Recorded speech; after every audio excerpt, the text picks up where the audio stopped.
আসসালামু আলাইকুম। আমি র্যাঙ্ক সিমার্ট ধানমন্ডি ২৭ থেকে সবুজ বলছি।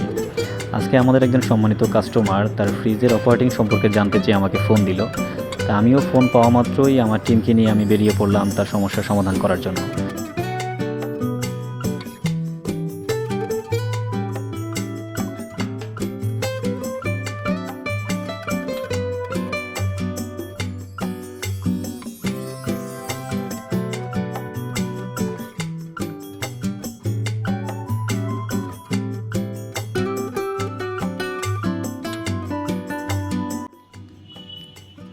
এখানে হচ্ছে দুইটা অপশন, এটা হচ্ছে এফ যেটা এটা হচ্ছে ফ্রিজার, আর আর যেটা এটা হচ্ছে রেফ্রিজারেটর মানে নর্মাল পোর্শন।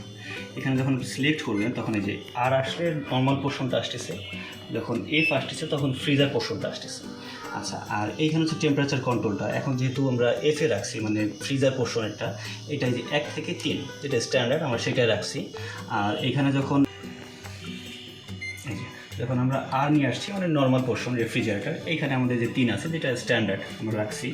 এরপর যেটা আছে কুইক ফ্রিজিং, অনেক সময় হয় কি যে মানে ঈদের টাইমে বা খুব রাশ টাইমে যখন ডিপ পোর্শনটাতে খুব বেশি খাবার রাখা হয় তখন খুব দ্রুত ঠান্ডাটা যাতে চলে আসে, এই কারণে ডিপ কুইক ফ্রিজিংটা ইউজ করা হয়। এটা 3 সেকেন্ড প্রেস করে যখন আমরা রাখবো তখন এই কুইক ফ্রিজিং অপশনটা চালু হবে, খুব দ্রুত ঠান্ডা হয়ে আসবে। আর সেকেন্ড হচ্ছে লক হোল্ড 5 সেকেন্ড, যেটা হচ্ছে এই যে কন্ট্রোল প্যানেলটা, এটা যদি বাসায় বাচ্চারা থাকে বা খুব বেশি র্যান্ডম হাত লাগে তখন সেই কারণে হচ্ছে লক হোল্ড 5 সেকেন্ডটা প্রেস করে যদি 5 সেকেন্ড প্রেস করে রাখি দেন যেটা হবে এটার যে কন্ট্রোল প্যানেলটা এই প্যানেলটা লক থাকবে।